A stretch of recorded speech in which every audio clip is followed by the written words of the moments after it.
তার শেষে এলো খুশির ঈদ ও মন রমজানে।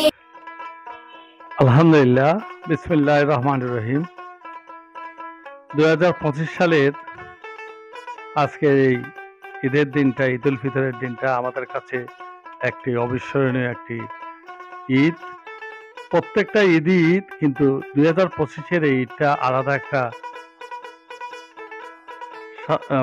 আলাদা একটা মর্যাদা বহন করছে আমাদের বাংলাদেশের মুক্তিকামী মানুষের জন্য। 17 বছরের স্বৈর শাসকের রোষানলে পরে আমাদের বাংলাদেশের বাংলাদেশ জাতীয়তাবাদী দল অঙ্গ সংগঠনের নেতা কর্মী সহ আওয়ামী বিরোধী, স্বৈরাচার বিরোধী যারা বিরোধী দল ছিল তাদের উপর দমন পীড়ন, গুম খুন, হত্যা, রাহাজানি এমন কোনো কাজ ছিল না। তাদের ব্যবসা বাণিজ্য কিছুই তারা করতে পারেনি। সেই হিসেবে আজকের দিনটা আমাদের বাংলাদেশের মানুষের জন্য একটি আনন্দের দিন। ঈদের উপরে একটা ঈদের মতো মনে হচ্ছে।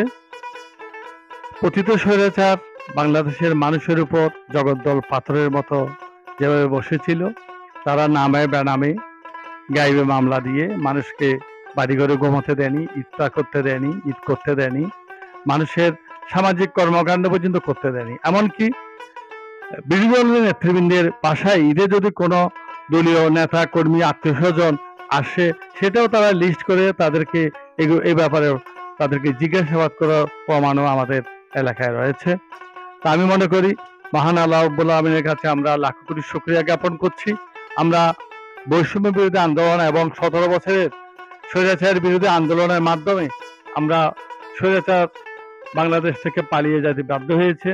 মহান আল্লাহ রাব্বুল আলামিন বাংলাদেশের মানুষকে, পৃথিবীর মানুষকে একটি দৃষ্টান্ত, অর্থাৎ অন্যায় অবিচারের বিরুদ্ধে আল্লাহর পক্ষ থেকে যে একটা সহযোগিতা থাকে, মহান আল্লাহ সেটা এই শেখ হাসিনার পলায়নের মাধ্যমে, শুধু শেখ হাসিনা প্রধানমন্ত্রী, বাংলাদেশের আওয়ামী লীগের সভানেত্রী নয়, তার দোসররা এবং তার সহযোগীরা, এমনকি বায়তুল মোকাররম মসজিদের ইমাম থেকে শুরু করে প্রধান বিচারপতি থেকে শুরু করে পালানোর ঘটনা পৃথিবীর ইতিহাসে এ ধরনের বিরল।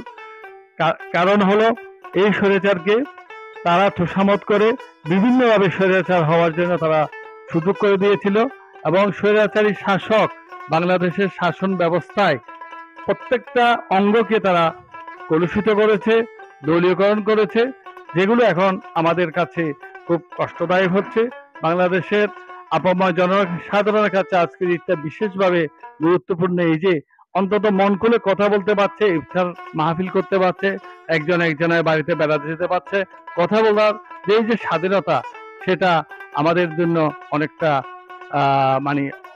বড় ধরনের প্রাপ্তি এবং আল্লাহর শুকর আমি মনে করি। তবে আমাদের জাতীয়তাবাদী দল সহ বিরোধী দলের নেতা কর্মীদেরকেও এই আওয়ামী স্বৈরাচারী শাসকের পতনের মাধ্যমে আমাদের শেখার অনেক কিছু আছে, আমাদের জানার অনেক কিছু আছে, এবং আমাদের চরিত্রগত, আমাদের রাজনৈতিক কর্মী হিসেবে আমাদের কাজের মাধ্যমে মানুষের মন জয় করার মতো একটা সুযোগ আমাদের সৃষ্টি হয়েছে।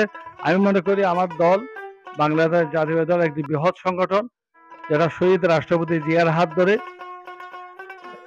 এদেশের বহুদলীয় গণতন্ত্রের মাধ্যমে এটা প্রতিষ্ঠিত হয়েছে, এবং আজ পর্যন্ত আমাদের আপসহীন নেত্রী বেগম খালেদার হাত ধরে এবং তারুণ্যের অহংকার একজন দক্ষ সংগঠক তারেক রহমানের হাতে এসে আজ বিশাল এই সংগঠন অনেক ব্যাপ্তি লাভ করেছে। তবে আমাদের শুধু একটি কাজ অত্যন্ত গুরুত্বপূর্ণ বলে আমি মনে করব, আমাদের প্রত্যেকটা নেতার মধ্যে সহনশীল হতে হবে, মানুষের মন মেজাজের ভাষা বুঝতে হবে, মানুষের মনের মধ্যে ঢুকতে হবে, এবং আগামী নির্বাচন যদি সুষ্ঠু এবং নিরপেক্ষ হয় তাহলে কঠিন একটা নির্বাচন হবে। আমাদের তারুণ্যের অহংকার আমাদের দলের চেয়ারপারসন তারেক রহমান সাহেব বলেছেন।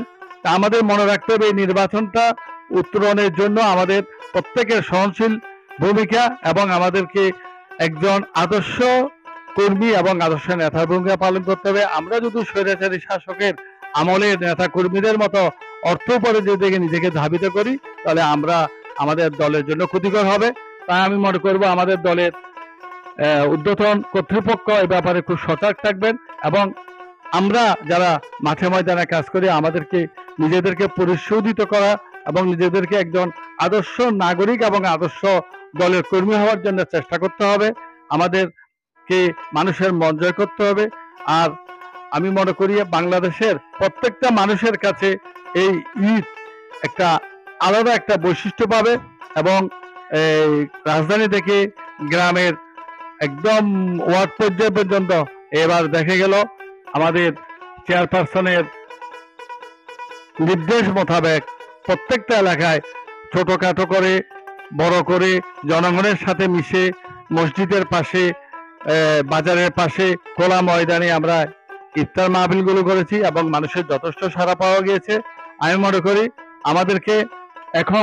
আমাদেরকে মানুষের কাছে আমাদের যাওয়ার একটা প্রক্রিয়া আমাদের দলের শুরু করা দেওয়া উচিত। ওয়ার্ড পর্যন্ত ওয়ার্ড ইউনিট থেকে শুরু করে কেন্দ্র পর্যন্ত যেন মানুষের সঙ্গে সম্পৃক্ত হতে পারে সেই মতাকে আমাদের দলের কর্মসূচি থাকা এবং প্রত্যেকটা দলের কর্মীদেরকে সেই হিসেবে নিজেদেরকে গঠন করার জন্য আমি আহ্বান জানাবো।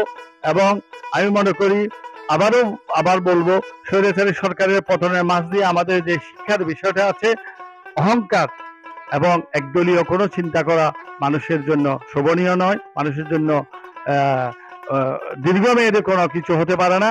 যেমন স্বৈর শাসক মনে করেছিল তারা 1000 বছর এদেশকে শাসন করবে, তাই তারা সংবিধানকে সংশোধন করে তারা নিজেরা ক্ষমতায় থেকে নির্বাচন করার যে সুযোগ তারা গ্রহণ করেছিল, সেই সুযোগের কারণে তারা দীর্ঘদিন ভোটারবিহীন নির্বাচনের মাধ্যমে কলা কৌশলের মাধ্যমে তারা ক্ষমতায় ছিল।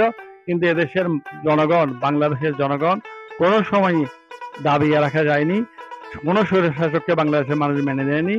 সেই প্রক্রিয়ায় স্বৈর শাসকের উৎখাত হয়েছে।